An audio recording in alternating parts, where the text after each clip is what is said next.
দেখো আমিও পারি। ইতিহাসে এমন এক রাত আছে যে রাতে একটি নদী সাক্ষী হয়েছিল অহংকারের সবচেয়ে ভয়ঙ্কর পরিণতির।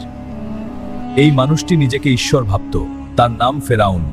তার কথাই ছিল আইন আর তার ইচ্ছাই ছিল নিয়ত। উনি ইসরায়েলদের জন্য জীবন মানেই ছিল দাসত্ব, নির্যাতন আর কান্না। কিন্তু জুলুম কখনো চিরস্থায়ী হয় না। আল্লাহ ছাড়া কোনো উপাস্য নেই। জুলুম বন্ধ করো। আরা আমার রাজ্যে আমাকে হুমকি। একটার পর একটা নিদর্শন দেখেও ফেরাউন বদলায়নি। অহংকার তার চোখ অন্ধ করে দিয়েছিল। অবশেষে আল্লাহ আদেশ দিলেন, আজই মিশর ছাড়তে হবে।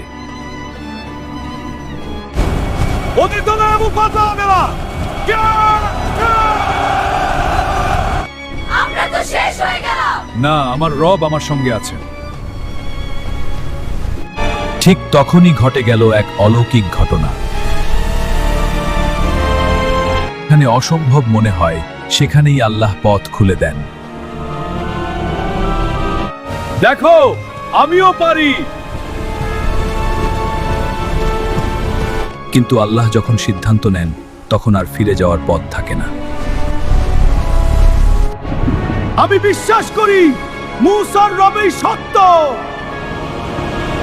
তো বিশ্বাসেরও একটি সময় থাকে। দেরি করলে শুধু আফসোসই বাকি থাকে। এই গল্প শুধু ফেরাউনের নয়, এটা প্রতিটি অহংকারীর জন্য সতর্কবার্তা।